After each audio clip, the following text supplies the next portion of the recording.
So, I think you're doing a phenomenal job. Thank you. And I don't know how you keep getting more inspiring with your answers. You find a way. It's wild. I've never seen anything like it. Um,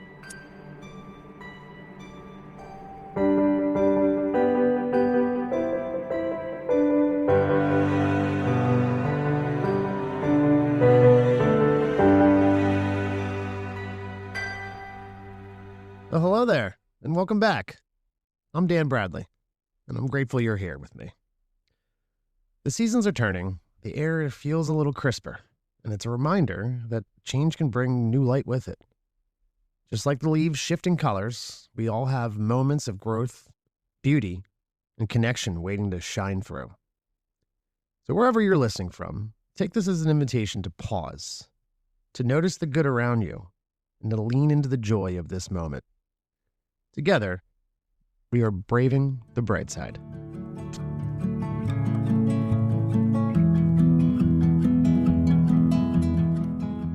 Happy October 3rd, everybody. Man, October, wild. But my favorite month of the year. Love the weather, love a good hoodie and shorts combo. Yeah, my favorite time of the year for sure. Happy Taylor Swift Day to those who celebrate. Taylor Swift dropped a new album today, which is very, very exciting for a lot of people out there. So if you celebrate, congratulations. And I hope you have a great day listening to this new album. I hear it's a real banger, as the kids say on the streets. A real banger. I don't know if they still say that. I hope so. Happy Red October to anybody who celebrates. And if you don't know what that means, I feel bad for you, but I also understand if you're not from the area. Let me explain to you real quick what Red October means to me and to the area of Philadelphia. Red October means the Philadelphia Phillies are in the postseason. That's playoffs for baseball. And what that means is everybody drenches themselves in red and white and blue. And we pour our entire emotional state into the Phillies team, whether they win or lose. Now, I'm not saying it's healthy, not the healthiest, but the energy and the electricity that comes from this fever dream of everyone pushing for this team is unlike anything I've ever felt before. And I've been around for a minute. And for something about this team in particular is a lot of fun. And it brings out the, like I said, a fever pitch of excitement in the area. So, and one of the reasons I'm so annoyed that the world tends to be a dumpster fire more than it seems than it was before is because I like to focus on baseball because I love baseball. I've told you that before. I've grown up with baseball. My mom loved baseball. It's in my heart and soul, and it represents a lot of things that I love that I won't get into. But when the world is such a dumpster fire, it really makes it hard to focus on baseball. You know what I mean? Like, it's kind of hard for me to watch baseball and be like, this means a lot to me right now. And then look over and be like, oh God, that's awful. Like, why is, I should probably pay more attention to that. Like, why? Oh my God. All right, let's go Phils. I'm so excited for this series coming up. Oh my God, why are they doing that? Like, what? So I understand the whole idea that sports is kind of a distraction. You can use that as a negative as well. It's a distraction for society, to be like, don't look at this over here. Hey, have a McRib and watch some football. I get that. I understand that. And it's annoying to me when I am thoroughly trying to get excited and enjoy baseball and parts of the country, parts of the world are kind of up in flames. And it's like, come on, guys. I know. And I get it. And I'm kind of feeding into like, hey, look at this distraction. But on the flip side of that, sometimes you have to look at it as, sometimes life can be so dreary and so dark and so depressing at times and so overwhelming that I welcome the sunshine of baseball. I welcome the crack of the bat and announcers on a hot summer day or even a cool October playoff game. There's nothing like it. And there's also nothing like being in a place surrounded by fans or Citizens Bank Park. If you get a chance to go to Citizens Bank Park during a playoff baseball game, I guarantee you it'll change the way you look at baseball because everybody in there, 45,000 people that you're surrounded by there, you are hugging all of them. Everyone is family. Everybody will go to war for you. And it feels like you are with that team 100%. I know that sounds crazy, but it really does. It feels like you are part of that team, and everyone, that entire team and 45,000 people are just rolling together to beat some other people that probably feel the same way about their own team. But that being said, yeah, it's a special time of the year, and I absolutely love it. So go Phils. Happy Red October for those who celebrate. And I'm just saying, even if you're not a Phillies fan, no matter where you're listening from, just tune in. Just tune in when they play in Philly and watch them. Watch that stadium. You can feel it no matter where you're at. You can hear it. My God, you can hear it. And it's something that's really, really special and really, really awesome. So yeah, so that's kind of what's going on right now. Taylor Swift and baseball. So, it's kind of like, what's more American than that, really? So without further ado, what else is more American? Let's talk about the prison system. I'm kidding. The Feel Good News article does involve a prison. But I promise you in a good way, if that makes sense. Whatever. Let me just talk to you about it real quick. Okay. Let's get into it, shall we? Let's jump over to our Feel Good News article of the day, of the week. Every week I find an article that hopefully makes you feel a little bit better about the world, lifts your spirits ever so slightly. And it just feels good to hear. Like I said before, sometimes it seems like it's harder to find the good news because we get inundated. We get crushed in our heads with crappy news. So, here's a feel-good news article. And then this one's adorable. The title is, "In Prisons Across Ohio, Inmates Find Meaning by Saving Orphaned and Injured Animals." In Ohio, across multiple state correctional facilities, inmates are rehabilitated. In Ohio, across multiple state correctional facilities, inmates are rehabilitating themselves by rehabilitating others, specifically the most fragile and vulnerable of others, injured or orphaned animals. Tiny birds, victims of a fall from the nest, baby rabbits orphaned by the wheels of a Ford, that's kind of dark, or little opossums lost when their mother took off at the first sign of danger. They all need a helping hand and careful attention if they're going to make it back to the woods or the fields. At Marion and Richland Correctional Institutions and the Ohio Reformatory for Women, the Ohio Wildlife Center trains interested inmates on how to feed and care for wounded or abandoned wild animals. Housed in special aviaries or even inside cages with prisoners' cells, it gives them someone to care for, and in doing so, perhaps it helps them care for themselves. Between January and June at Marion, 284 animals were brought in for care. And Scott Fuqua, a correctional officer and the program coordinator, says that he wants that number to be 1,000 by year's end. Such is the impact it has had for the facility. The effect that this program has had on the offenders here is quite remarkable, Fuqua said. The men who participate in this program get a chance to care for something other than themselves, and you can see the changes in their behavior.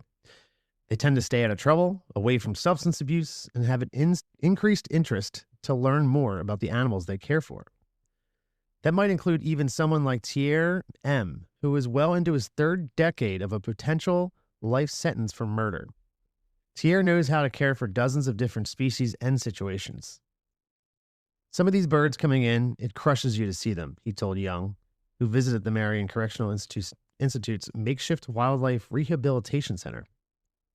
Then, to see one getting stronger and the strength coming back into it, the life coming back into it, it's awesome. He's one of the first men who began the program after it started over 25 years ago, when the Ohio Wildlife Center, based in Columbus under the direction of its late founder, began expanding the wildlife treatment and rehab volunteer centers into the state's criminal justice facilities. Its first stop was more believable, perhaps, than a medium or maximum security prison. In '94, some of those incarcerated at the Ohio Reformatory for Women began receiving training for how to care for wildlife, and have since helped rehabilitate thousands of orphaned animals under the guidance of Ohio Wildlife Center. It is important to our women that their time spent with us is transformative, and that it truly does help rehabilitate them, said Clara Goldengent, Public Information Officer for the Ohio Department of Rehabilitation and Correction. My gosh, that was such a hard sentence for me to get through for some reason. That is the beauty of this program. The animals and the inmates are both being rehabilitated, which is pretty cool. I grew up with animals, and the animals have always been a part of my life, inmate Amanda Sawyer said in 2019. The program helps us, and it helps the animals, so I really look forward to it. The Ohio Wildlife Center's hospital treated some 9,000 animals from almost 200 species throughout the year so far, and many of them will require additional rehab before a release. This work is handled by volunteers. 70% of that is done in the prisons. Over 60 inmates at 5 state correctional institutions have so far participated in the project. 52 of them at Marion, the only facility to take birds. These men suddenly have something to protect, their right to continue to see the injured animals and helping them. For one of the project's bannermen, Willie, bad behavior would not only mean losing access to the program, but losing his pet cockatiel, who joins him on his morning feeding routines. And that's where it ends right there, on the cockatiel and Willie. Pretty cool story. I think, just goes to show you animals make everything better. And I think what really stands out to me about the story is obviously people in prison, especially when they talk to the one guy who's in there for a possible life sentence, to showcase him and him caring for an animal, I feel like is kind of wild, because I know some people are going to be like, I don't want to hear about this. This guy's in here for murder. But it also shows you that caring for another living being, caring for an animal specifically that's injured or needs help, really can kind of bring out the best in humanity. I know it does for me. I've volunteered at a couple different places before, and it is rewarding in a whole different level that you really can't get anywhere else. And it opens your eyes to that these animals, they need our help for sure. Not even when they're injured, just, as humans continue to be humans and do human things like destroy land and stuff. So this article was really, really cool. I really, really liked it. I was kind of torn between this and a different one, but eventually I went with this one because, it speaks to me, for sure. I'm sure I can get into it at a different episode, but I was in jail for a hot minute, and boy, howdy, I would have loved to care for an animal while I was in there instead of playing cards and drinking powdered coffee. 10 out of 10 do not recommend. But there you go. That's your feel-good news story of the week. Hope you like it. I'll post the link in the description, so you can click on it. Again, it comes from the goodnewsnetwork.org. Great site. Lots of good articles on there. So if you're feeling beat up, you're feeling down, overwhelmed, pop over there, read a couple articles. It'll kind of give you a little bit more faith in humanity and animals. Cool. All right. Well, let's get to it, shall we? Today, I'm sitting down with MaKaylie. Her story is rooted in the love of family and the lessons that come when life doesn't go exactly the way we expect. The loss of her sister shaped not only who she is, but also the way she moves through the world, with compassion, with resilience, and with a determination to be coachable, even in the hardest seasons. What I admire most is how she's taken that pain and transformed it into purpose, building community and creating joy where others might only see struggle. This is a conversation about love, loss, and the strength we find when we choose connection. Here's my time with MaKaylie.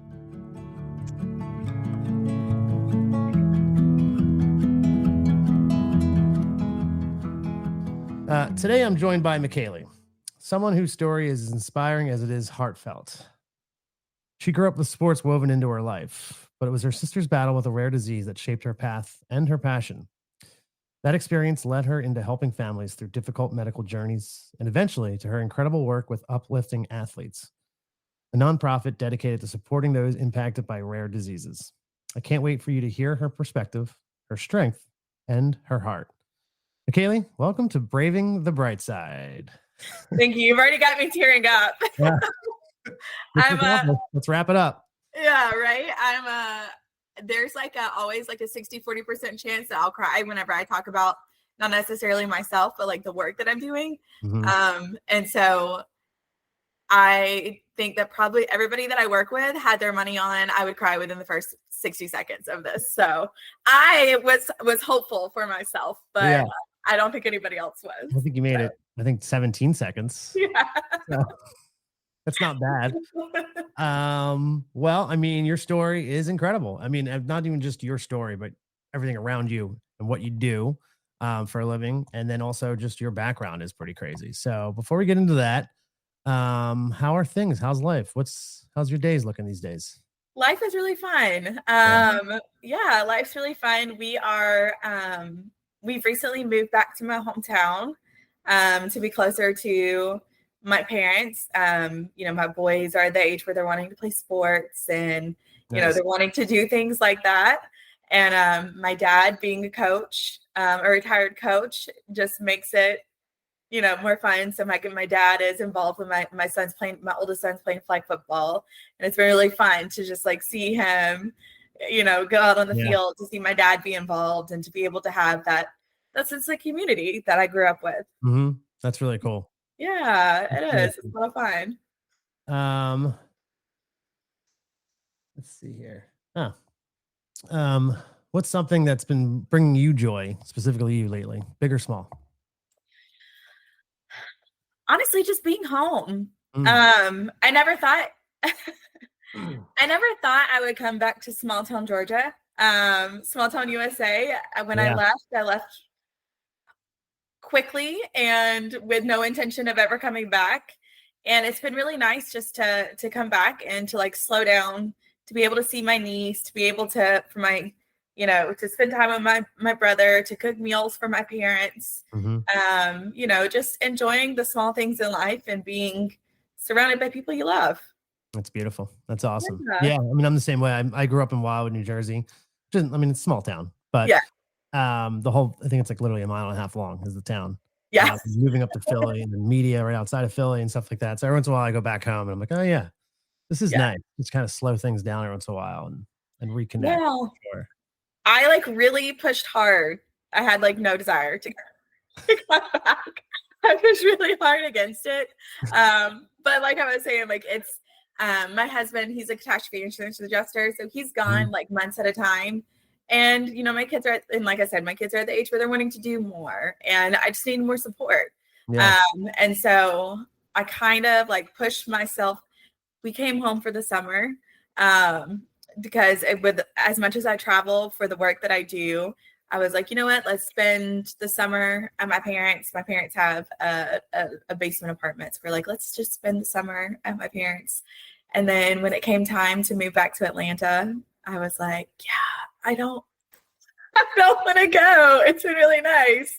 So yeah, it's I definitely pushed back hard. I really didn't think that I would find as much joy in being here as I have. Wow. And so it's been nice to be surprised. Yeah. It's been nice to be surprised by how much joy and how much peace I have found at home. Wow. Yeah, that's a good surprise. Yeah. It's like, as you get older, I feel like surprises, aren't that often anymore. And if they are, sometimes they're not the greatest of surprises. You're like, oh my God. But a surprise of joy and being around family and moving home, that's pretty awesome. Yeah, it is. Wow. Nice. I love that. Yeah. I'm going to say that a lot, by the way, in this podcast. I realize rewatching my podcast and re-listening, I say I love that a lot, and that's beautiful a lot. So I was about to say that's beautiful is like my tagline. People are always like, they make fun of me for beautiful. So I've tried to change it up. Same here. And I'm like, maybe I need to stop saying that. But also it comes out so naturally because I'm not lying. I do think it's beautiful. It's not just a throwaway line for me. I mean it when I say it. Yeah. All right. If you had to describe your life now in one word, what would it be? One word, man, that's hard. This one usually takes a while for people to answer. Yeah. One word. I mean, the first word that just instantly, like as soon as you said one word, the first word that came to mind, which isn't the word that I want to admit, is chaos. It's chaos. I can relate to that right now, believe me. Yeah, it's chaos, but like it's not chaos in a bad way. It's just chaos. Like life is busy. I have 2 little boys. I have a job that I pour a lot into. You know, I have a family, you know, I have, you know, my extended family, I have nieces, I have nephews. You know, it's just, there's just always something going on. But I mean it in like the most beautiful way. Yeah. Um, it's chaos, but it's chaos that I thrive in. It's Mhm. chaos that I enjoy. It's chaos that even on like the most chaotic of chaotic days, it's still fun. Yeah. Well, all right. Well, let's get into your story. So you grew up with sports as the heartbeat of your family. Mhm. You mentioned that. What did that environment teach you about teamwork, resilience, and community from a young age? Wow. The words that I always hear on like I don't know why this is choking me up, but it is words that I always hear on repeat in my head from my dad are um be coachable. Mm, Be coachable. As long as you can be coachable, as long as you're somebody who can receive feedback and make changes, you'll go far. And you'll go far. Like that's just like that was always my dad's thing was be coachable. Um and be able to hear when people are telling you hard things, be able to hear what they're not just listen to what they're saying, but actually hear it and receive it.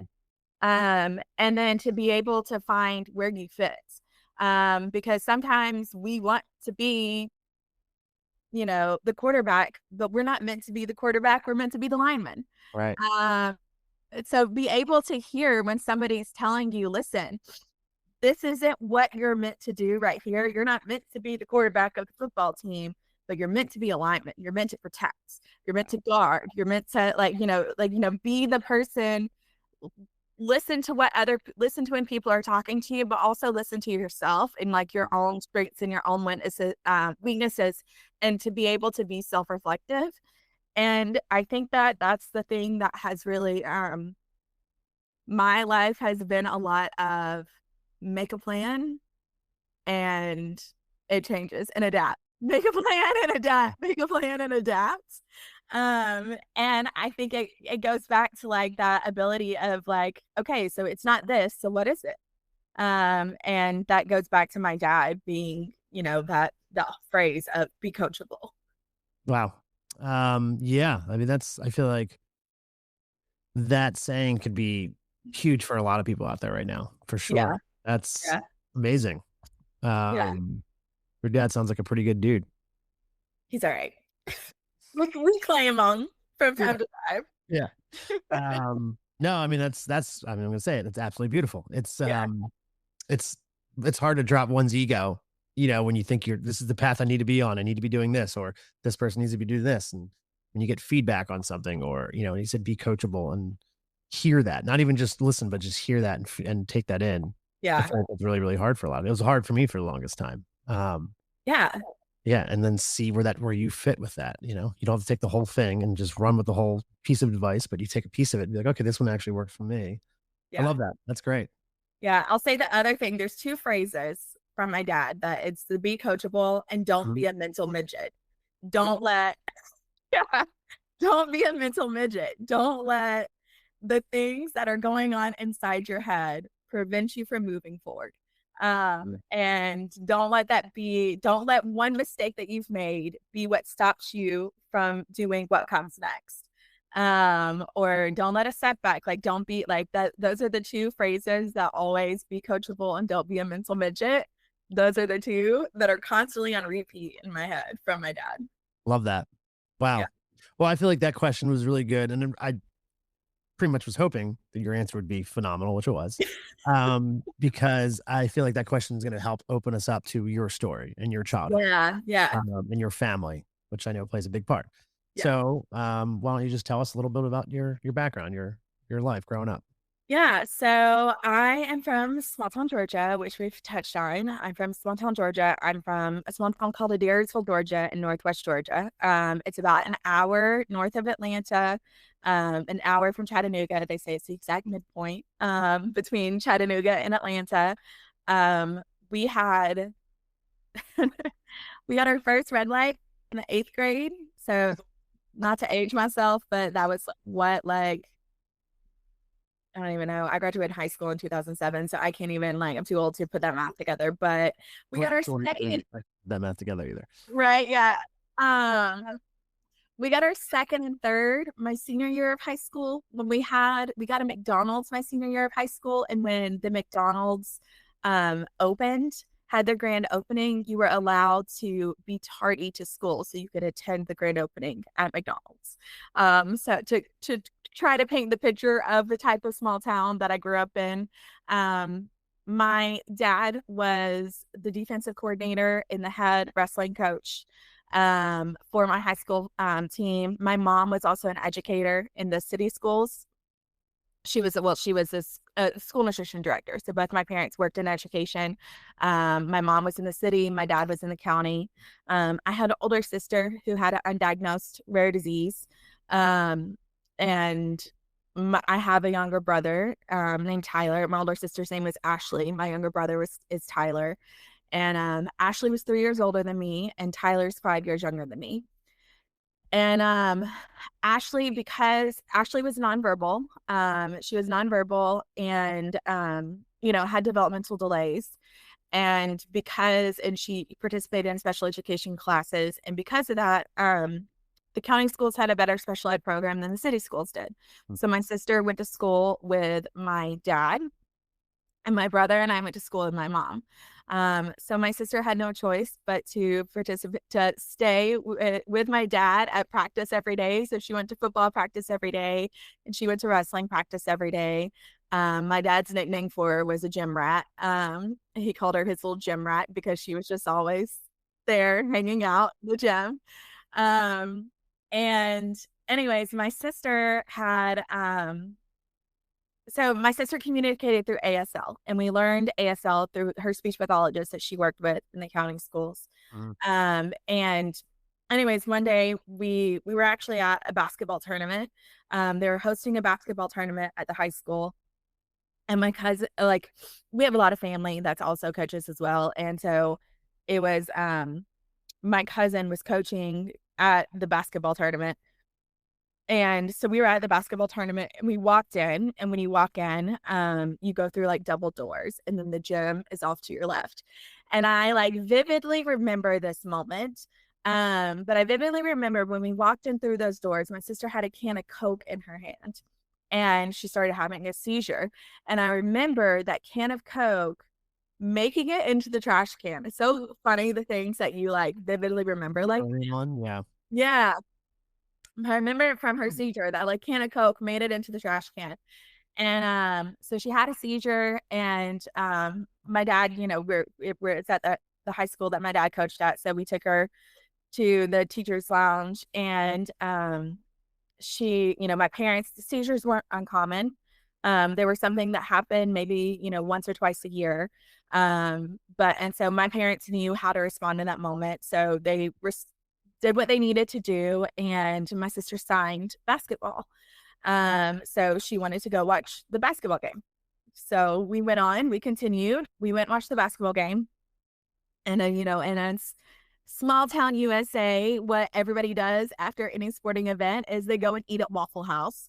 So we went and had dinner at Waffle House with, the rest of the community. Yeah. We went and had dinner at Waffle House. And then afterwards, we went back to our house. And when we walked in, Ashley had another seizure.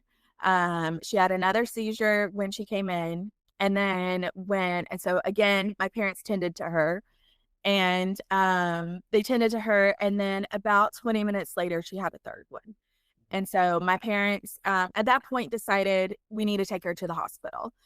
And so my parents dropped my brother and I off at my aunt's house, and they took my sister to Children's Healthcare of Atlanta's Scottish Rite campus. And that was the last time I saw my sister. Sorry. That was the last time I saw her. I was 9. I was 9. This was right after Christmas. It was in January. I was 9 and she was 12. And my brother was 5 or 4. He was 4 at the time. Anyway, so she was on life support. She was on life support for 5 days. And 5 days later, my parents had to make the decision to take her off life support. Yeah. Um, yeah, Yeah. yeah. So they had to make a decision to take her off life support. And I'll never forget it. Um, my brother and I ended up getting separated. Like I said, we had a lot of family that were working in the school system. So I ended up staying with my cousin who was a teacher at the school that I went to. And I honestly have no idea where my brother went. I think he was with my grandparents, but we ended up getting separated in this process. And my I'll never forget my parents calling me and on the day that my sister died and saying, we grew up Christian. We grew up Christian. We grew up in the church. And I'll never forget my parents calling and saying, Ashley's gone home. She's gone home. You're going to get to come back to our house today. We'll see you there. And in my parents' mind, as Christians, home was heaven. Mhm. But to me, a 9-year-old, home was our house where we shared a bedroom, where we shared a bedroom and we shared a bed. And so when we got to when I got back to my house, I like ran around and was like, "Where's Ashley? Where's Ashley?" And my parents sat me down on our bed and said, like, and I remember saying, like, "Oh, I get it. The ambulance is going to bring her later." Mhm. Um, and my parents like sat me down on the bed and they gave me a birthstone angel necklace with her birthstone and told me that she had died. She was gone to heaven. She was with Jesus. And I remember just being so angry, Yeah. so angry at my parents, not at God, but at my parents because I felt like they lied to me. Mhm. Um, I felt like I they can lied. imagine what that gut punch feels like when Yeah, you know that she's coming home. Like, yeah, she's coming home. Like, what do you right. mean she died? You Yeah. just told me she was coming home. Right. Um, but I was angry. I was so angry with them. And I was angry for a really, really long time. Um, but I also was the now oldest daughter. I was a middle child, but then I Mhm. became the oldest daughter. And, um, I had a little brother. My parents were depressed and grieving. And I also felt the responsibility to be the person who brought joy. Mhm. Not because anybody put that on me, but because like I just felt like somebody needs joy in this house. Right. You got to bring the light in somewhere, and Yeah. it has to be you. Yeah. Yeah, somebody needs joy in this house. And so I'm going to find the joy. And I remember making that conscious decision, like, it was a while. Like I think it was around my 10th birthday. And my birthday's in November. And I think it was around there. And I remember making the conscious decision of like somebody has to find joy. Somebody has to find joy, somebody has to find the good. And I just decided it was gonna be me. And so I started to like be that person. But to back up a little bit, um, when my sister died, because she was so ingrained in the sports community, my dad's athletes were her pallbearers. Um, the person who did her service, who did her memorial service, was the athletic director at the school. Um, the local sports journalist, two of the local sports journalists wrote articles about the impact that she had on the sport community and the impact the sport community had on her. And I still have them, and I'm happy to send them with you. That'd be amazing. Yeah. Yeah, I'm happy to share those. Um, and it was just really incredible and impactful to see how the community rallied around our family and how much joy my sister brought to people's lives. To see how much joy they brought, and to see like how her just being her Mm-hmm. and just being her and being unapologetically her because she just simply didn't have the capacity to be anything other than just unapologetically her. Um, how that just impacted so many people and Yeah. how it impacted so many people in a positive way. Um, and myself included. Yeah. Yeah. She set the course Mm. for everything that I would go on to do in my life. Yeah. And that's something to be said too. Like, in no way does it ease the pain or erase the pain of loss like that, but to see how she affected so many people positively, Certainly, kind of like a heartbeat. It warms at times, doesn't make it easier, but it certainly helps, Yeah. a loss of that magnitude. Yeah. Seeing the souls that she's affected in such a positive way. For sure. For You sure. know, that's awesome. That's beautiful. Sorry, I get way more emotional than I normally do when I talk about it. No, listen, I mean, that's literally what this podcast is for, and I tell everybody, like, get emotional. There's everything about this space that's safe and it's raw and it's, Yeah. just get crazy, get wild.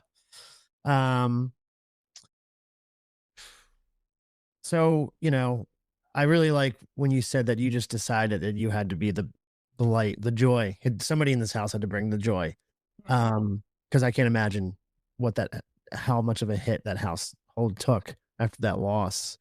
Do you specifically remember any moments that you were like, this is going to bring some joy? Like, can you remember anything where you're like, you would storm into a room with like a crazy hat and just do a dance number? Or did you like, we just be like, yo, you got to watch this episode of Seinfeld. I guarantee you it's going to be great. Like, what were these things that you there's tried to be the light for?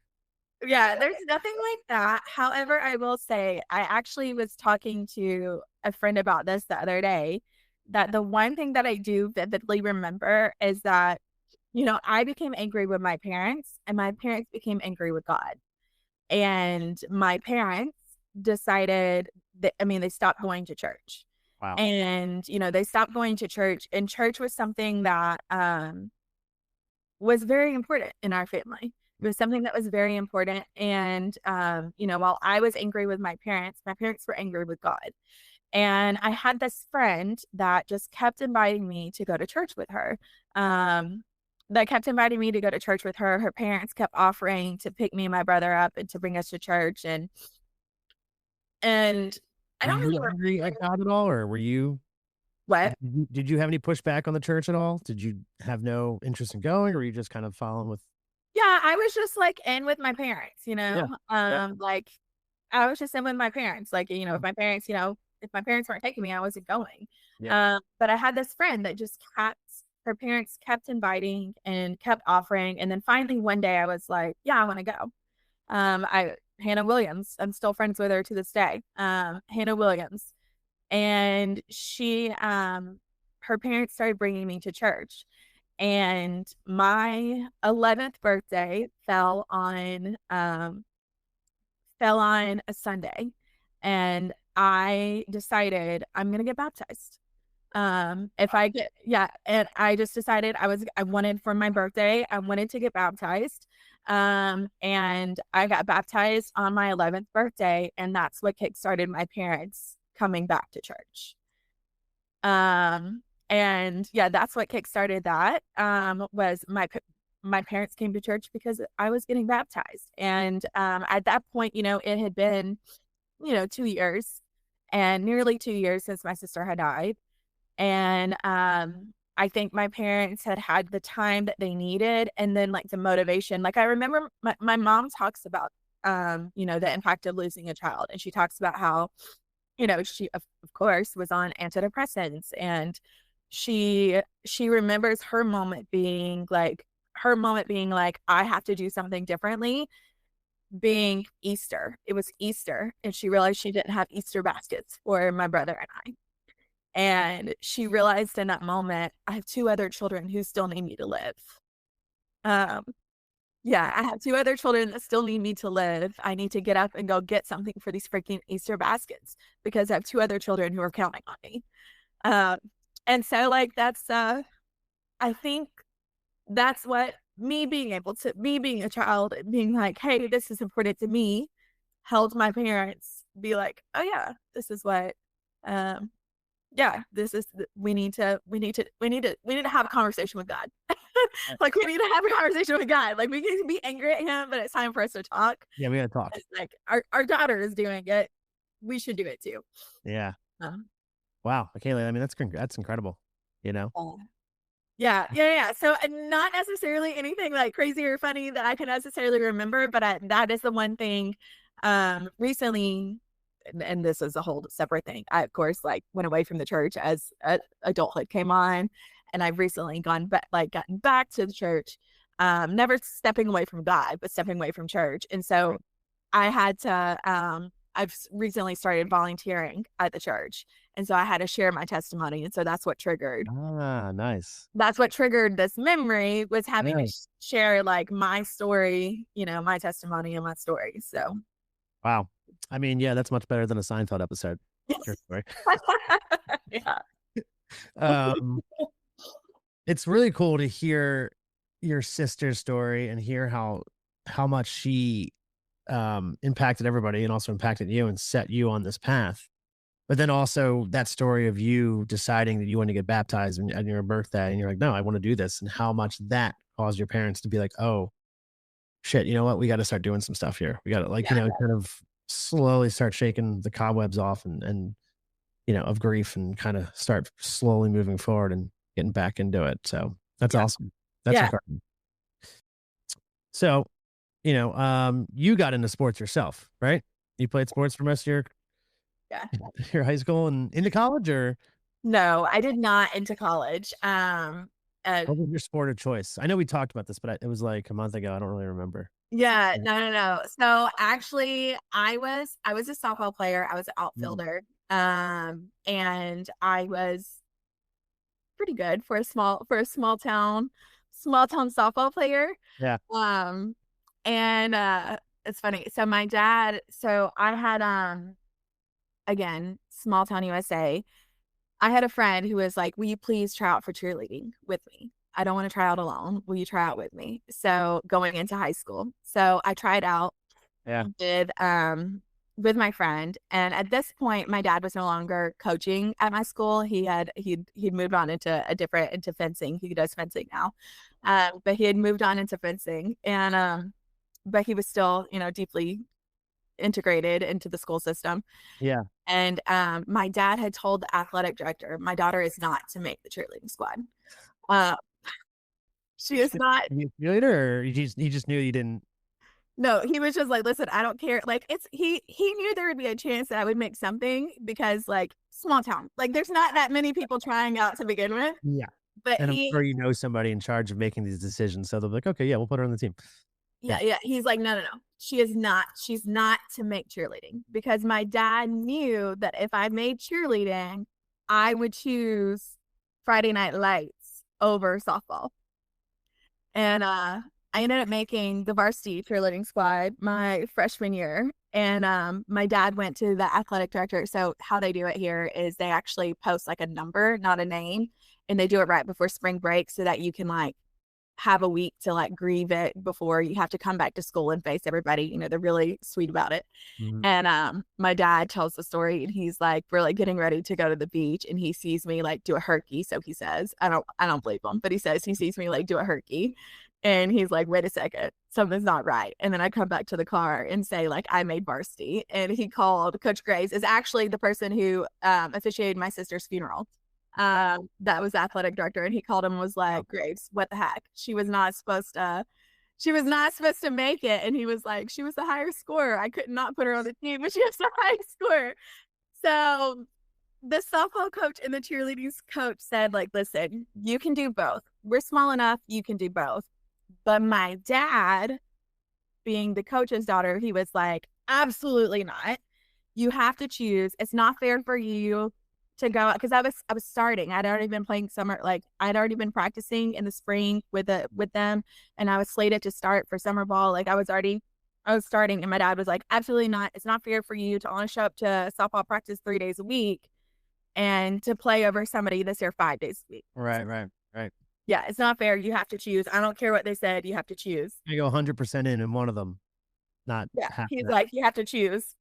And I chose cheerleading. And so my dad says he will tell you to this day that he'll never forget the day that I traded my ball and glove for pom poms. And Yeah.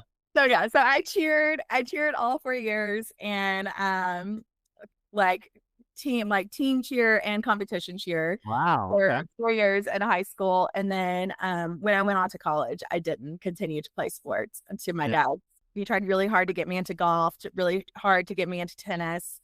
He was like, you can get a scholarship. If you're a woman and you do those things, you can get a scholarship so easy. And I You're did like, just gonna cheer my heart out and see what happens.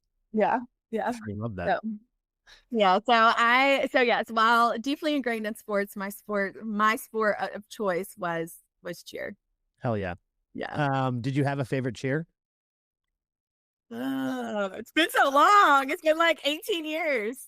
Well, you cheer, so you could literally just say anything. I'm like, yeah, it sounds amazing. But did you have like a we favorite have we have this competitor team. It's called CAS. And so we would cast? Like CAST? CASS. Oh, okay. And so we would say kick ass instead of kick Cass, and or we would say beat ass instead of beat Cass, and like we would try to play it off. So that was always fun because I like Yeah, to yeah, yeah. be a little rebel, but I was too much of a good girl to be a rebel. So that was always I always Yeah, you hit enjoyed. it where you can. I get it. Yeah. All right. So you're going into college after cheering your heart out. Mhm. Um, when did you start going into or getting involved with, the field that you're in now? Yeah. So I did it. So I went to West Georgia Mm. and I got my degree in speech language pathology. Because like I said, speech language pathologist is who taught us how to use sign language to work with to communicate with my sister. Right, And right, right. so I never wanted to be anything but a speech pathologist. I mean, that's Uh, kind of cool. Yeah, like I get that, like the power of like connection. You know what I mean? Despite yeah, anything that might be in your way, the power of connection and like adapting that for love, yeah, That's pretty cool. yeah, absolutely. And so I was like, this is the only thing I want to be. Mm. And so I went I got my undergrad in speech language pathology, and my parents begged me. They were like, please, in the state of Georgia, you can work for 3 years as long as you're accepted into a grad school program without having your master's yet. For like significantly less money. I think my check was like 18. I think I made like $18,000 a year. Oh my God. Yeah. So like really for pennies. Yeah. But I went and worked in the same school system that my mom worked in. And so I was living at home for that year and I hated it. I absolutely hated it. And the principal at my school was the one that was he had an experience with a family member a child passing away in his family. Mm. And he had said like, hey, I went to him and said like, Hogan, I can't do this. Like I thought this is what I wanted to do, but now I literally have no idea what I want to do. Was there a specific moment that you felt like you had to pivot, or was it just like you just? Yeah, actually I had a student that I not even just a student. I had a couple of students that like I realized that they were just being so failed. They weren't necessarily students that really had anything going on with like speech delays. Like they were just students that were coming from, you know, lower income families and just kept being placed in different things because they were just trying to find something instead of someone pouring love into them. Mm. And what my speech therapy sessions ended up becoming, because I hated actually doing speech, was like just an opportunity for somebody to love on Wow. them. And I realized that I was also, in order for them to get the love that they were needing and that they deserved, I was also pulling them from the places that they were getting joy from with their peers. I was Mm. pulling them from PE. I was pulling them from art. I was pulling them from the places that they were succeeding and it just didn't feel good. It Yeah. just didn't feel good. And I just was, yeah. And I just didn't, I was like, Imagine how frustrating that must have felt at that point. Like, yeah. what are we doing? Yeah, that's exactly what it felt like. It just felt like, what am I doing here? Why am I like, of course I felt this like I'm still connected to two of the students that I saw during those times. Mhm. I'm still connected to those students but it was just like, yeah, I just felt like system's so broken. Yeah. It's so broken and I'm adding to it and surely there's something more. Mm. There's something where I can make a greater impact than what I'm able to make in these 20 minutes that I'm getting with these kids once a week. Like, surely there's something more that I can do. Um, and it came off of the end of one of those students got suspended for fighting because a kid was making fun of her because of the way that she smelled. because she didn't live in a home that had working water. She didn't have like, that had electricity or any of those things. And we're sitting that instead of that student being able to come to school and get consistent meals because they're getting their consistent meals from school, instead of coming to school where like they're being able to get loved, like we're punishing the student that acted out in anger instead of teaching them like, okay, oh, this freaking, instead of giving them supports, instead of giving them love, instead of pouring into them, we're pushing them away. And it Right. just didn't feel good. And I was like, yeah, I can't do this. I can't be a part of the system that pushes kids away. Um, and so, yeah, so I went to Hogan, who was my principal, and was like, yeah, I hate this. I hate it. And I don't know what I want to do. And Yeah. he had somebody, a child in his family that had passed away, and they had encountered a child life specialist. And he asked me if I had ever heard of it before. And he said, I genuinely, like, he's somebody that had known me my whole life. As somebody that's known you and knows your heart, like, I genuinely think like this is something that would be a really good fit for you. And so Children's Healthcare of Atlanta is where they had like a shadow program where you could come in, like, shadow a child life specialist for like 2 hours and like learn about child life, to learn about what they offer at Children's Healthcare of Atlanta and everything like that. And so I went and I did that. Mhm. And was like, yes, this is exactly what I want to do. Yeah. Want to Specifically, I wanted to work with families like mine where kids had died or were dying, and to be able to give their parents words to help their siblings process, like, receive and process and cope with that information in a different way than what I had experienced. Wow. And like I wanted to go, I wanted to be a child life specialist because I wanted to work in death, which is a crazy thing to say out loud. And like I always feel funny whenever I say, like, whenever people would ask me like, what brings you the most joy as a child life specialist, and I would say, well, working in death. Always, I mean, I think it just speaks to you as a human being. I think it goes right back to you being like, well, you had to be the point of light in your house when everything else was dark. So yeah, I mean, just you carrying that on. I mean, yeah, it is quite a statement for you to say out loud to people for sure. yeah, But yeah. I think it's pretty badass. Yeah, thank you. Thank you. Yeah. So I reached out to our governing body for child life, and they were like, and I was like, what do I have to do? They said, go get your master's. Here's a list of accredited schools that you can get your master's from. There was one school still accepting applications. It was Springfield College in Springfield, Massachusetts, and it was due the next day. Um, Wow. yeah. Yeah. Yeah. Okay. So I applied, I got in, I rented an apartment off Craigslist. I drove 1,000 miles and moved into an apartment that I rented off Craigslist and was seeing for the first time, which thankfully was a beautiful, historic apartment in a safe neighborhood. Um, and yeah, and so that was the beginning of my child life career. So I got my master's degree from Springfield College. I interned in pediatric rehab in the largest pediatric rehab hospital in the US, in New Wow. Brunswick, New Jersey. I interned there. I learned so much there. Learned so much there. And then I went on to work in the Bronx, in Atlanta, in the Middle East, in South Africa, in Cleveland, No. Ohio, all over the place. And then I found my way to Uplifting Athletes. Wow. That's incredible. I mean, let this be a lesson to anybody who's listening who's doubting like whether they can do something. I mean, you literally, that is a hell of a pivot. And then, if this isn't working, I'm going to move 1,000 miles away and go to Yeah. this college in Massachusetts and completely, change the trajectory of your life for the better. Yeah.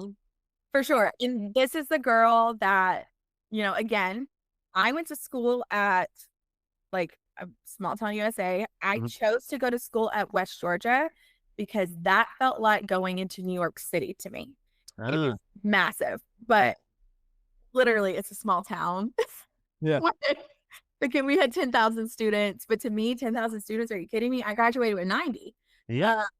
And so to me, like that was huge. So then for me to now move the furthest I've ever lived away, yeah, that was a big pivot for me. And Yeah. and honestly, it changed my life. Mm-hmm. It changed my life. It created so many opportunities. It's created like, yeah, And it's the created confidence it gave you in yourself too at that point too, to kind of just be like, all right, I'm doing this now. definitely, definitely. I definitely grew. I say this all the time. Like I really stepped into me Mm-hmm. when I went to grad school. Yeah. That's when I really started to learn like who I was, who I wanted to be, what I wanted to stand for, and how to execute that person, how to be that person. And where I really gained that confidence was when I went to grad school. Yeah. Wow. I mean, you said you did work internationally, right? Mhm. That's been pretty cool. Do Yeah. you what's one memory or lesson from working abroad that kind of sticks with you? Anything? Yeah. Meet people where they are. Yeah. Um, and also like you don't have to, and like I wouldn't necessarily say this is just from working internationally, but like definitely was driven home working internationally. But like you don't have to know someone's backstory to serve them. Mm, You don't have to know someone's you you don't have to know every detail about anybody to serve them and to serve them from a place of love. wow. You can just simply show up and be you and treat people with kindness, approach people with play, especially kids, approach them with play. I don't have to speak the same language as somebody Mhm. to be able to serve them. I don't have to have the same beliefs as somebody to be able to serve them. I literally just have to be of a servant's heart, and to treat people with kindness make, in order to serve them and to be a tiny bit of joy in a really, really hard time when people are probably experiencing a healthcare situation for the first time, when people are going through some of their darkest times, Mhm. you can just show up and be kind. Yeah, just a little bit of humanity goes a long, long way. Absolutely. No matter what their background is, no matter what language it is, no matter what they look like. Yeah. Just Yeah. being a decent human being to another human being. That goes a Yeah. long way. Yeah, for sure. Man, I love that. Yeah. And that is beautiful. It is. That's Yeah. amazing. I feel like, yeah, that line, you don't need to know everyone's backstory to, Mhm. to be there for them. I think that's awesome. I think a lot of people don't realize that. Um, Yeah. I think that's huge. That's great. Silence goes a long way. And that's the thing Mhm. that I think people forget is that like silence, just sitting in silence and like observing people, Mhm. just sitting in silence because like people will tell you exactly what's going on with them if you'll just sit in your own silence. If you don't feel the need to use your voice to fill the silence, Mhm. you can learn a lot about somebody just by sitting with them. Yeah. Um, and that's the and that goes a long way. I think not being able to communicate, I mean, English is widely spoken. I was in Qatar, English is widely spoken there, but there's, people at that point, there's people from 98 countries uh, that were living in Qatar. So not everybody speaks English. And when they do, it's broken English. And so it really drove the point home of like, yeah, silence is okay. Yeah. A lot of Um, people are afraid of silence, but yeah, silence can be great for sure. yeah. All right. So you get back stateside. Um, you graduate. Um, what gets you to uplifting athletes? How'd you end up there? Yeah, I mean, I worked up and down the East Coast and then went to the Middle East and then came back from the Middle East and was in Ohio. And then the pandemic happened. Ah, that's Mhm. right. I forgot about the pandemic. I forgot that happened. Yeah. Yeah, yeah. Yeah. The pandemic happened. I was working in the emergency room. And at this point I only had one kid. I had my oldest. He was 2 at the time. And again, my husband's a catastrophe insurance adjuster, so he's gone. And the pandemic happened, daycare's closed. Mhm. Um, daycare's closed. Um, and people didn't want to come in. I also had previous experience working in child abuse clinic as a child life specialist when I was in Atlanta, and wouldn't I wasn't going to put my kid in someone else's home without knowing who was coming in and out of their home, without access to cameras, without like anything like that. People didn't want to come in my home because I was working in the emergency room. And God knows what I'm bringing home from the emergency room. And we just made the decision that like we had to come home.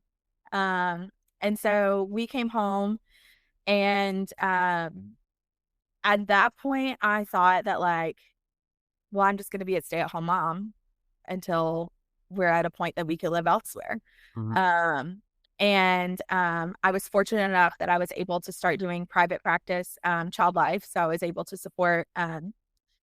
virtually support kids that were, experiencing the death of a grandparent, experiencing a parent going to jail, experiencing their parents getting a divorce, the death of a pet, a family, member of their family returning from, armed forces and having a different appearance than what they looked like. I was fortunate enough that I was able to go work for a private practice like that. Wow. But there was always this piece of me that just kept wanting, I should back up. So when I was in grad school, one of my grad school projects was working for a similar nonprofit to where I work now. They also use sport to serve families with medical complexities. And I wrote their case manager manual.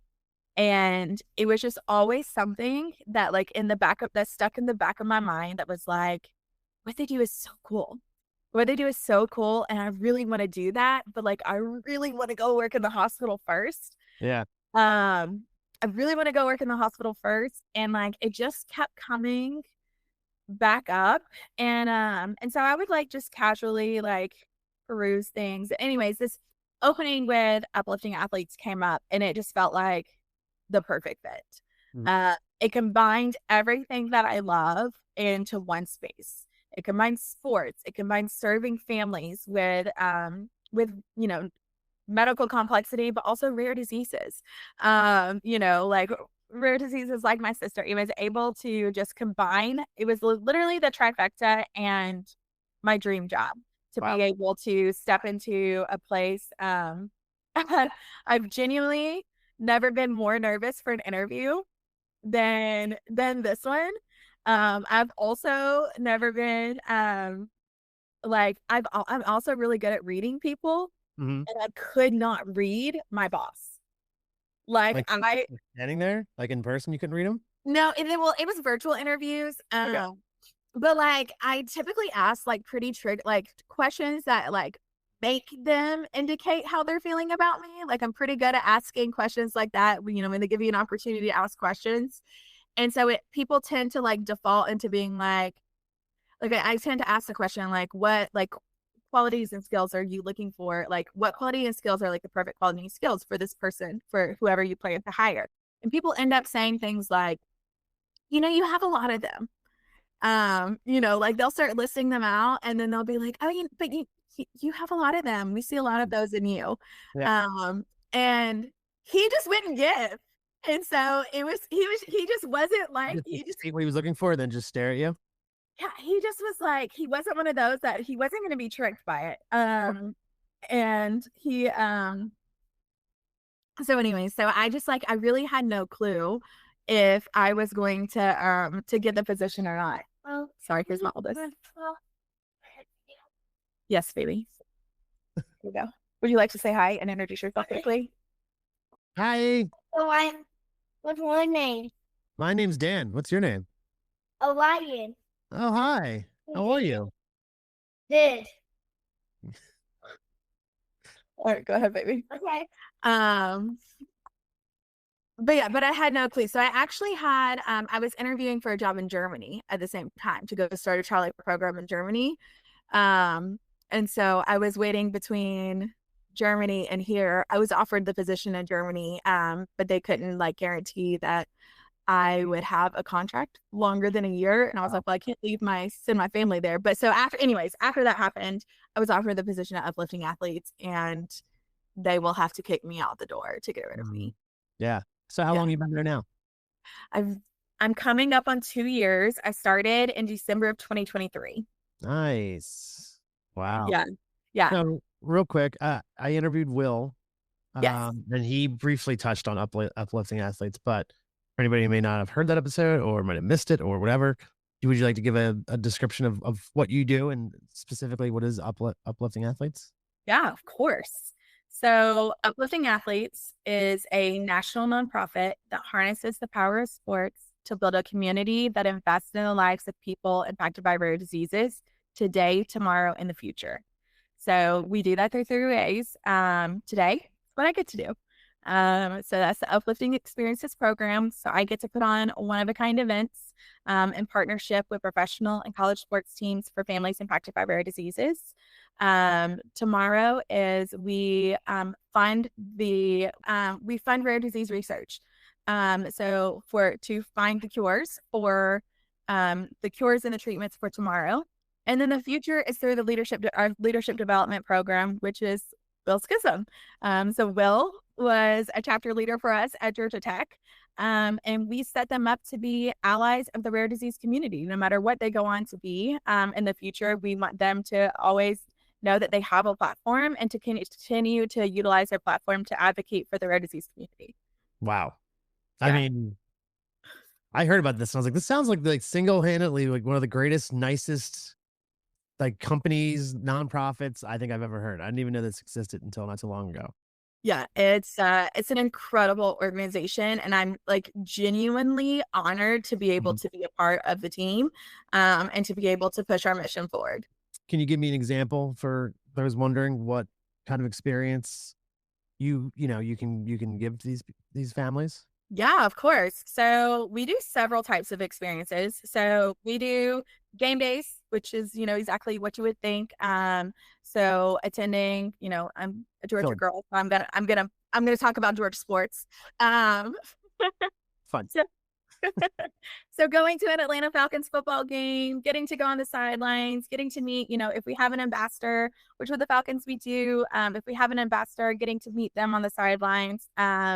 Game-based experiences are really fun, and they all look so different. It's not the same. Every team that we work with has their own flair, has their own thing that they want to bring to it. And so all of those look so incredibly different. Some of my favorite. So, and then we also do practices and special events. Those tend to be some of my favorites, simply because the opportunity to connect.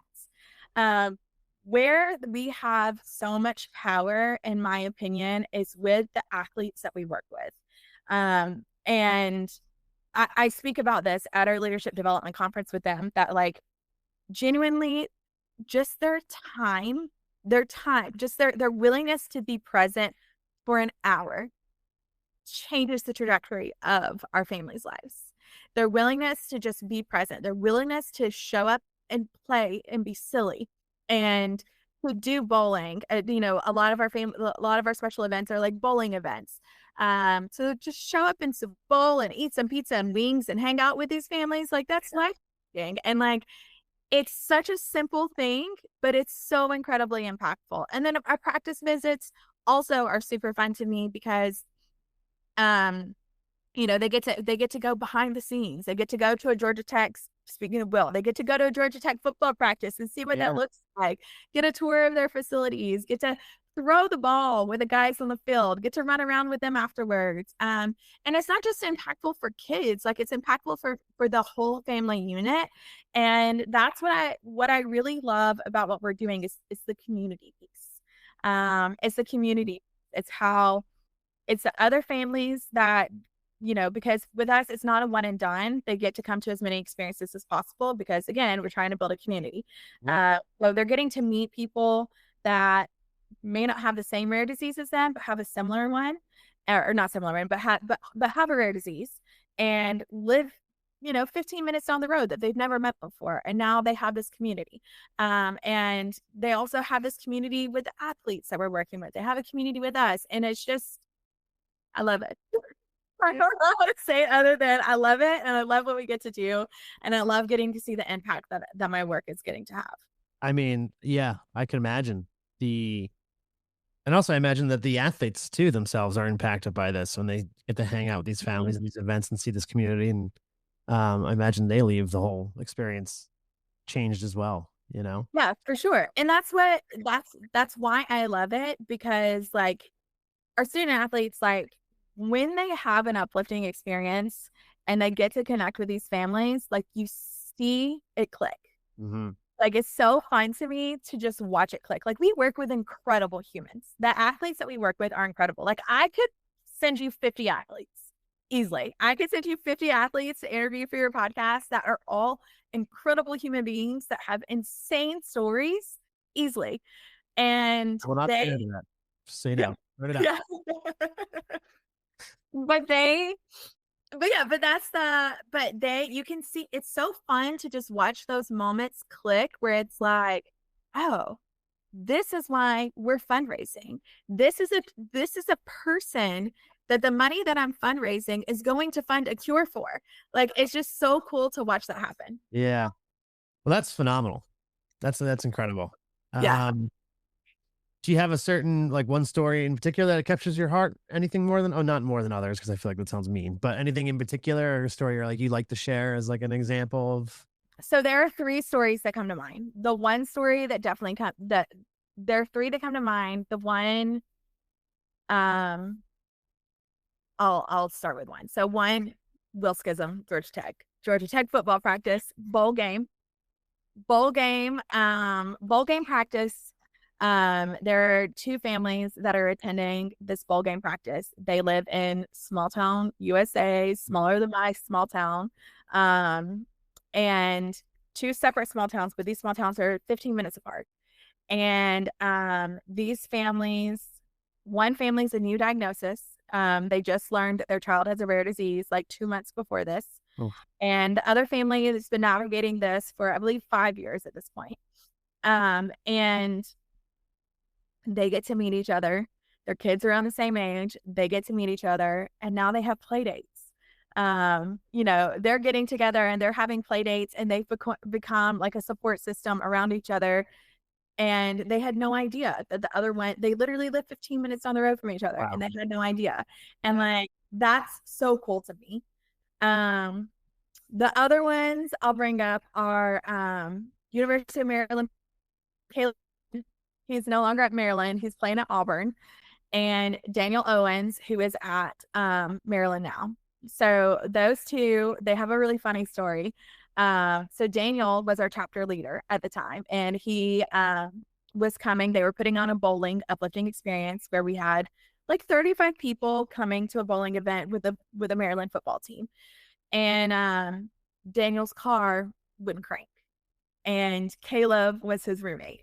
And so he woke Caleb up and was like, bro, you gotta take me. Like, you gotta come, you gotta take me, I gotta be there.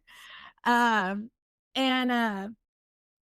Caleb came and had no intention of being there, but Caleb came, and Caleb made this instant connection with this kid, Milo. So Milo, at the time, I believe he was 6. Mm-hmm. He has a rare disease called STXBP1.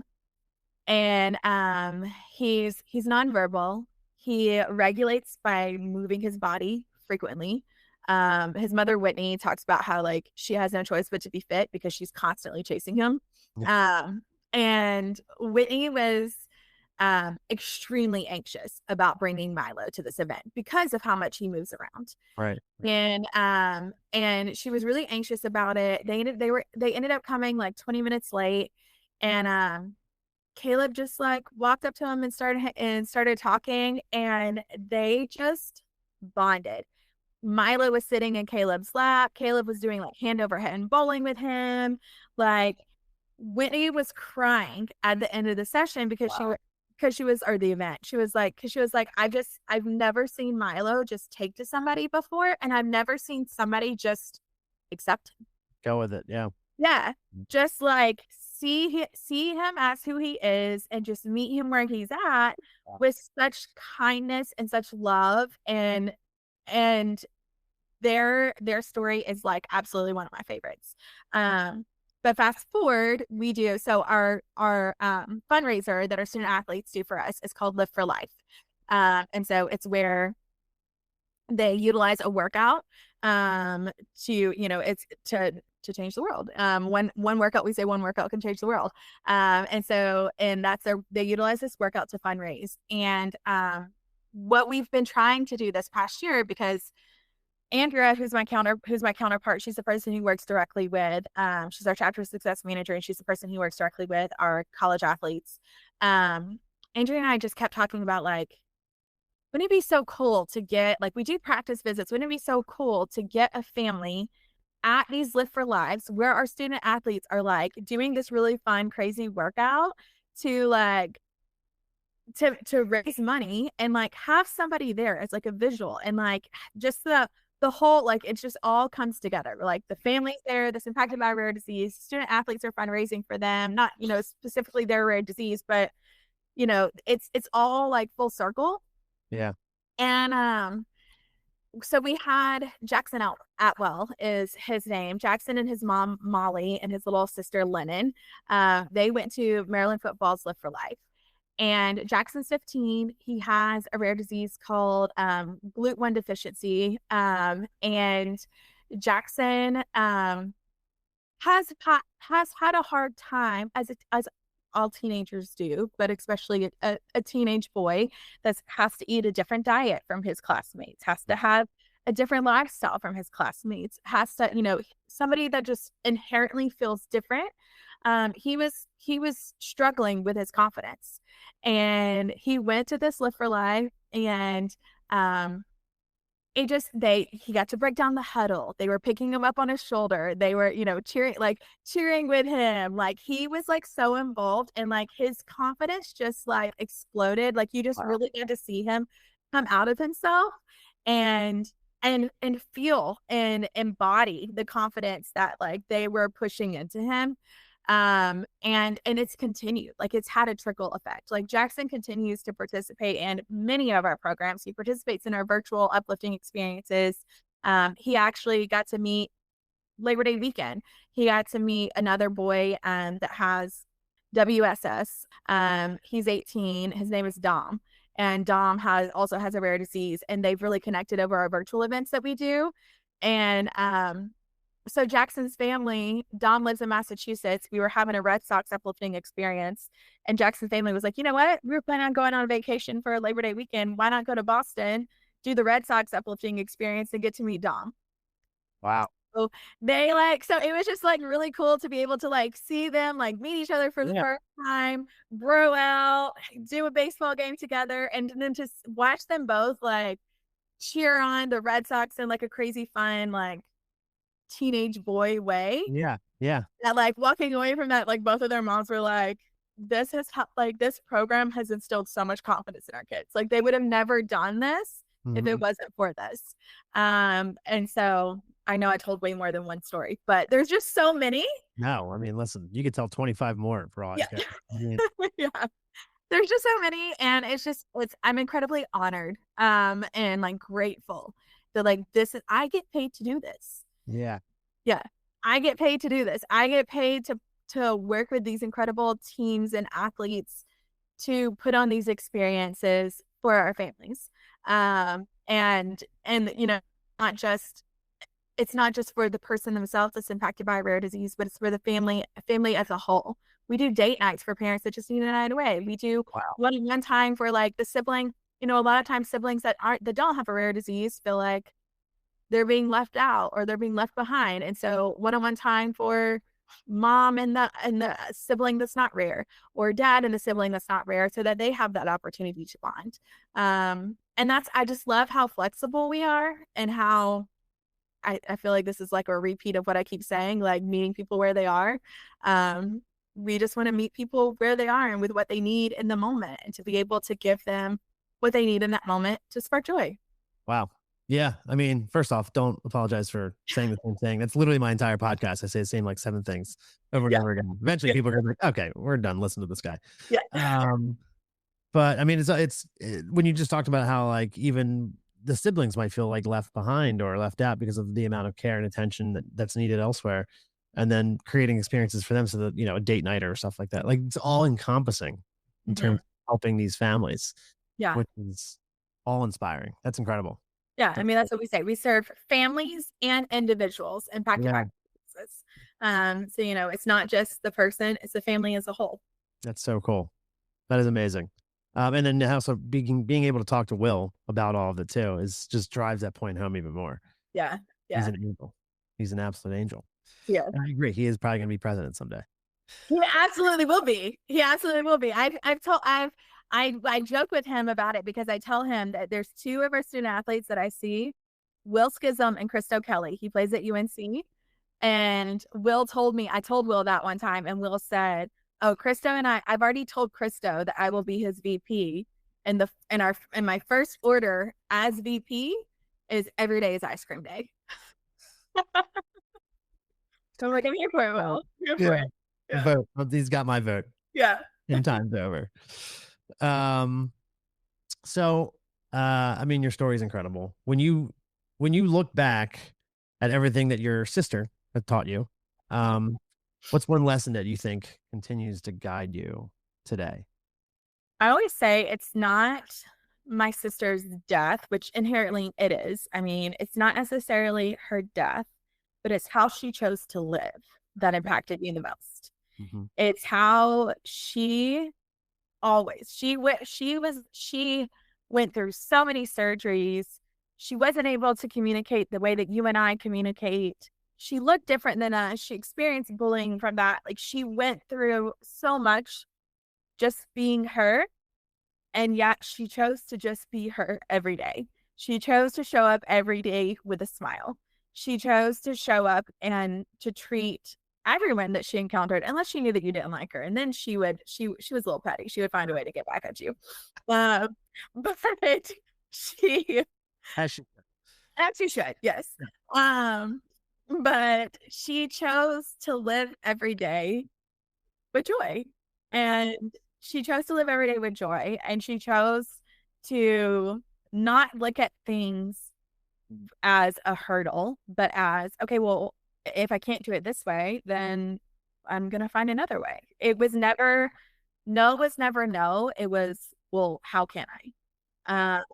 And because of that has being able to reflect on how she lived because she died has created. And I think that's the thing too, that like we don't truly like see the people that we're surrounded with until they're no longer there.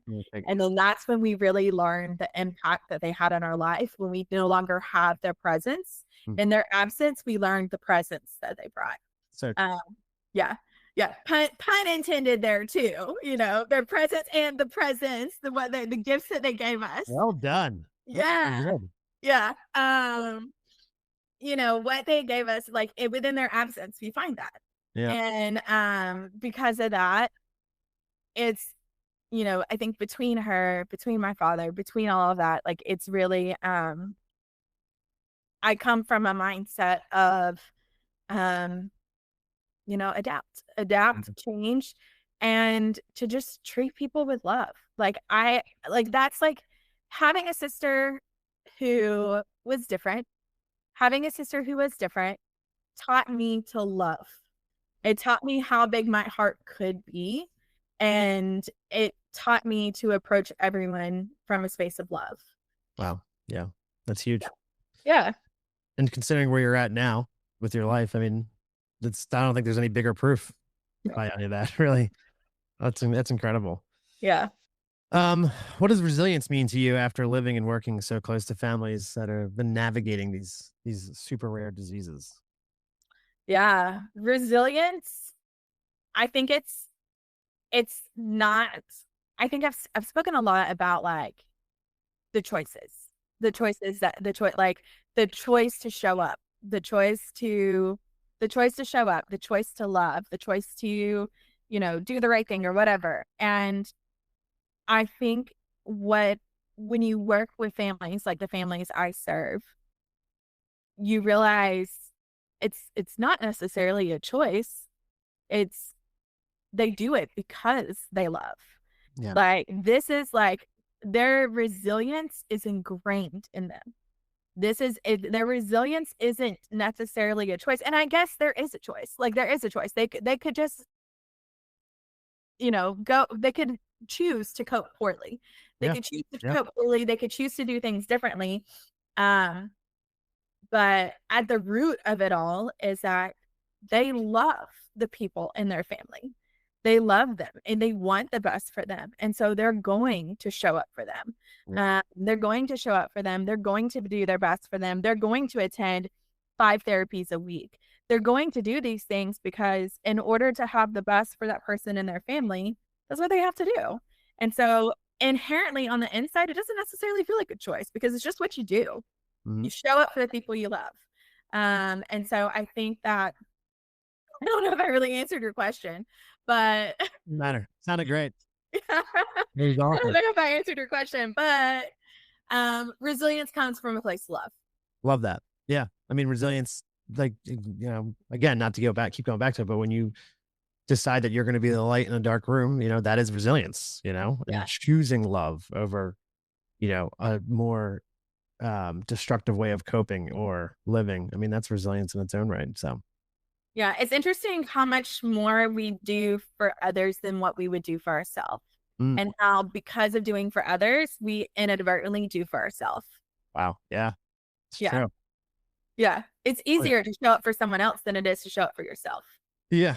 Yeah, for sure. Then you have to think about it when you show up for yourself. You have to really sit in it and think about it. Think about yourself, which is tough for a lot of people. Yeah, it is. Myself included. Yeah. Same here. Yeah. So for someone listening today who's in the middle of a hard season, maybe walking alongside a loved one with a medical condition or anything else they may be going through, what words of encouragement would you offer them? You're not alone. Hell yeah. Yeah. You're not alone. Yeah. There's a community all around you. There's a community for you at Uplifting Athletes.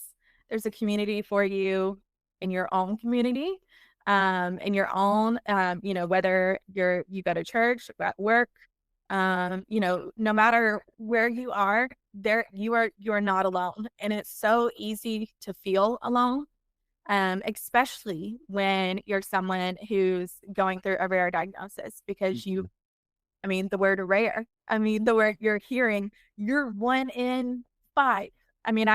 We serve 2 families that are 1 in 5 in the United States that have that same diagnosis. That's very isolating. Wow. When you hear that news, you feel so isolated. You feel so alone. And I want people to know they are not.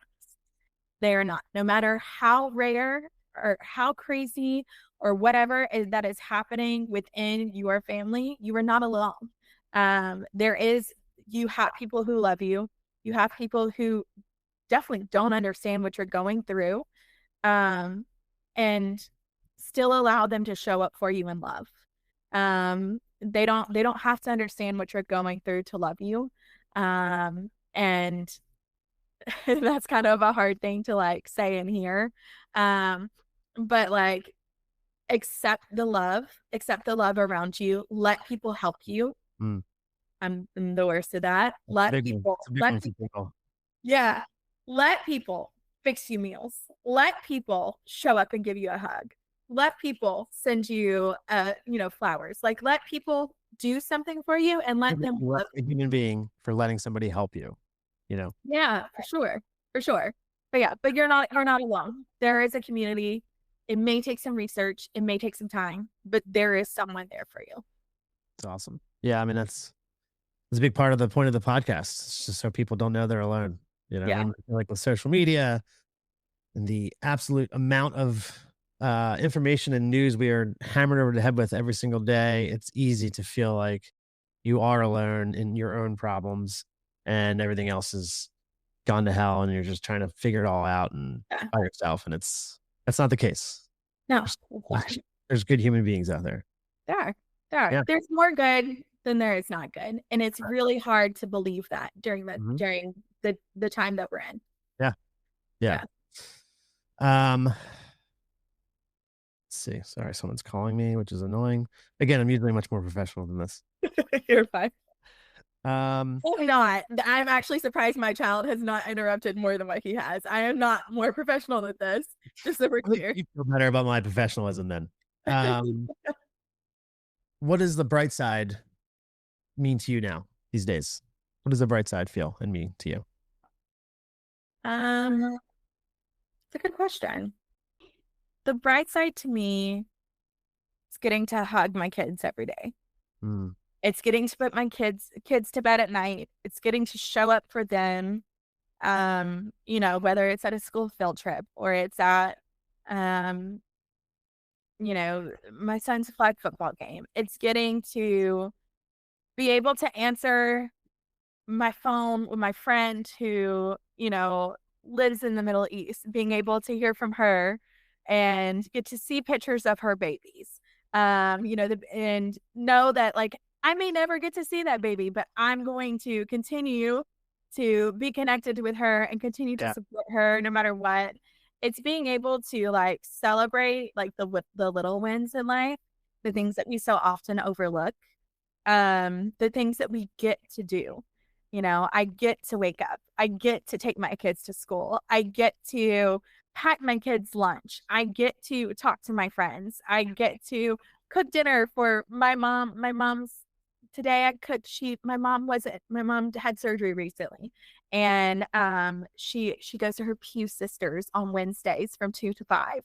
And she brings food for her Pew sisters, and her physical therapy was running late. And because I get to work from home, I got to be able to fix soup for her and her Pew sisters to take to her Pew sisters.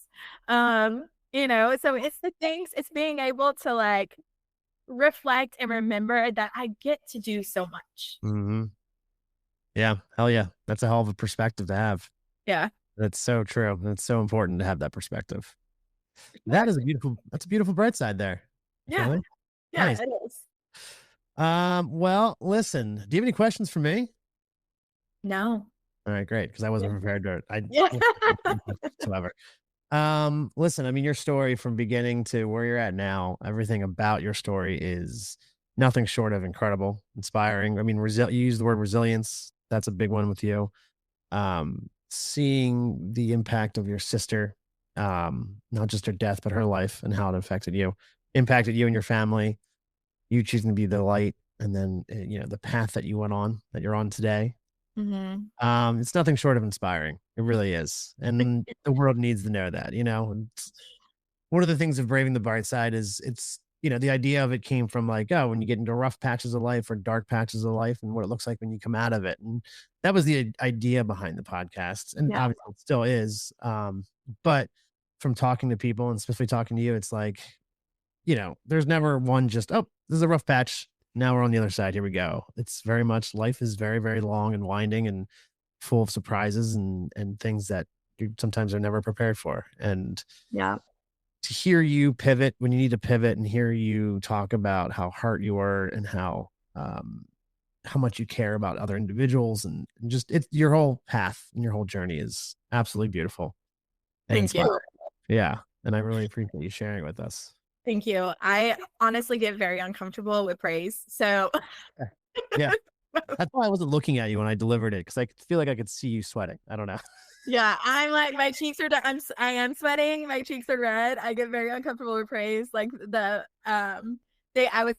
featured me on social media, and like the number of people that like commented on the post, I was like, oh God, I'm never gonna survive this. Yeah. It makes me very uncomfortable. Can I read Will's? Let's see if I can bring that up real quick. Did you see what Will wrote? He's so kind. He's also such an incredible wordsmith. Like his talents are wasted being an engineer. And talking to him too, and then him like being like, no, I'm an engineer. I'm like, man, that is something. You're an engineer too. Like on top of all of this, yeah, you're a brilliant engineer. Yeah. So this is so Will, who I interviewed before, he, like we talked about, he was in the program. This is what he wrote about MaKaylie on an Instagram post where she was focused. Ever since the smile was invented, MaKaylie hasn't frowned since. Ever since the sun was formed, MaKaylie's light hasn't dimmed since. Ever since Newton's first law was founded, McKaylee's motion hasn't stopped since. My favorite one. Ever since superheroes were created, McKaylee hasn't stopped being one of mine since. I mean, come on. Like, that needs to be on a Hallmark card or something. Absolutely. He is the way that this man is with words is like to be like it is. Yeah, it's has me in awe how Yeah. he is with words. But yes, but he's incredibly kind. I love him. There's not a greater human being. The love's reciprocated. Yeah, exactly. And Yeah. you obviously drew that out of him, that you inspired that. Like, that's what I'm trying to say is that's pretty awesome on your part too. You obviously affect people very well, and it's amazing. Yeah. I'll stop complimenting you now. Thank you. Well, thank you so much for being on Braving the Bright Side. I really appreciate taking time. Yeah, keep kicking all the ass out there. All right, McKaylee. Do my best. And next time if you're in Philly and you want to do a post follow-up interview in person, I'm always around. I will be in Philly. Let's see. Oh, maybe we should get you to come to our Young Investigator draft. I would be honored, honestly. So our Young Investigator draft is where we award or come to our leadership development conference. So it's in Philadelphia. It's the first weekend in February. February is Rare Disease Month. And we have that's when we bring in all of our student athletes across the United States. They fly in, they learn about like what is a rare disease, what does it mean to be a chapter leader, all of those things.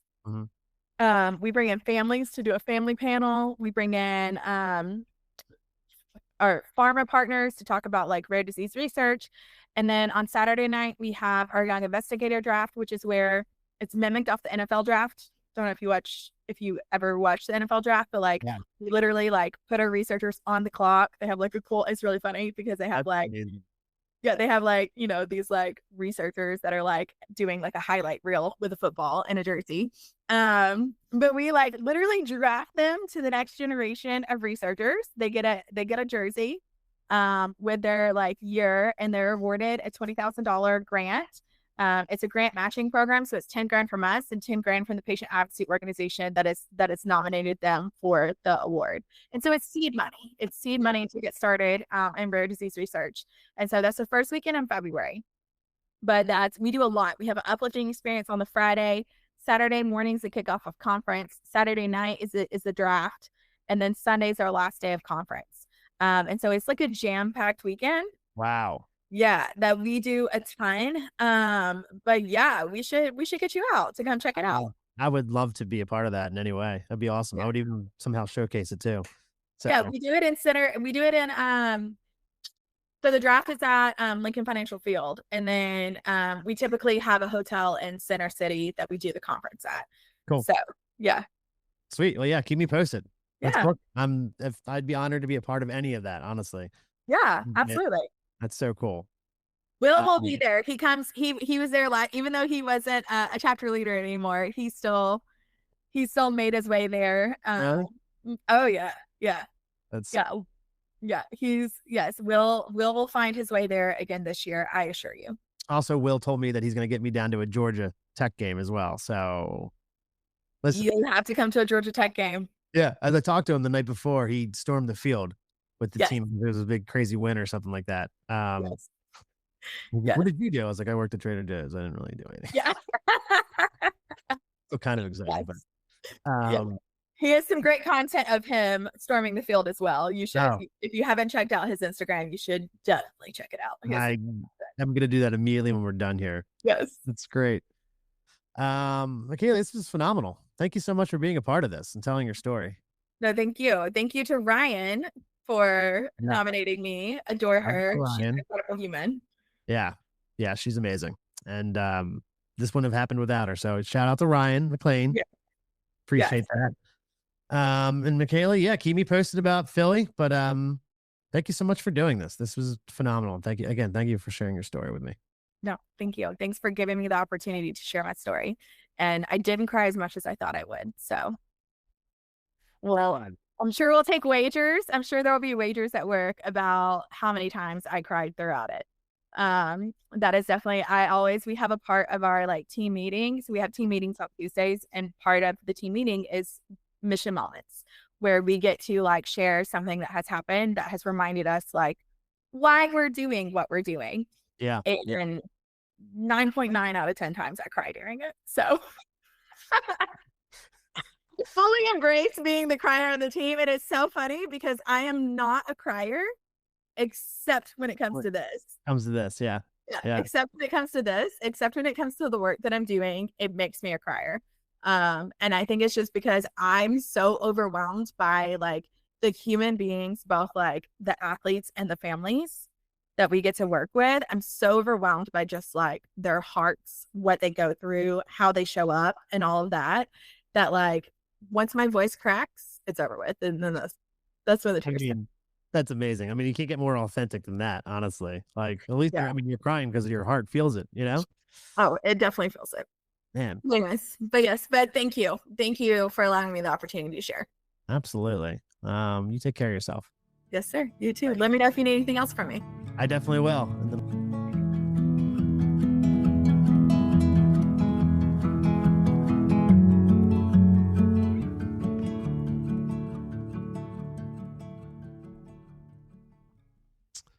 And that is MaKaylie's story. Pretty incredible, right? You talk about a superpower, turning grief into something that essentially just drove her life, you know, to helping other people, to making a point to become the light, the driving force of light in her own home, to becoming the driving force of light in a lot of people's lives now. And this is the second time that we're featuring someone from that has something to do with uplifting athletes. And I'm going to tell you right now, it's not the last time either, because the amount of people that they have in that organization that do amazing, amazing work, and then the different journeys that all these different people are coming from that kind of helped shape them of who they are and how they ended up at this amazing program. I mean, it's a wealth of humanity at its absolute best. So MaKaylie, cannot thank you enough for multiple things, for showing us your strength and your soul, for opening up about some hard things in there, for not being afraid to cry on the podcast. I know that was a big one for you. And just essentially being a badass. And then also helping me, you know, connect with some other badass human beings that I am honored to help put their voice out there. So just as I am honored to have you on this podcast. So MaKaylie, from the bottom of my heart, thank you so much. And I'm looking forward to meeting you in person in Philly in February, for sure. As we wrap up today's episode, I want to leave you with this. Resilience doesn't always look like pushing through alone. Sometimes it's about being coachable, open to love, to growth, and to the community that surrounds us. MaKaylie's story is a reminder that even in the seasons of loss, we can choose connection. And in the chaos, we can still find joy. If something in today's conversation stirred something in you, or if you just need someone to talk to, I'd love to hear from you. Reach out anytime at bravingthebrightside@gmail.com, or find me on Instagram at braving_thebrightside. And if you got a story you feel called to share, but aren't quite ready yet to come on the show yourself, well, that's okay too. You can email me your story, and with your permission, I'll read it here on the podcast so your voice and your journey still get the chance to be heard. Thank you for spending a little time on the bright side with me today. Until next time, keep braving it. One step, one sunrise, one honest conversation, and one coachable moment at a time. I'll see you next week.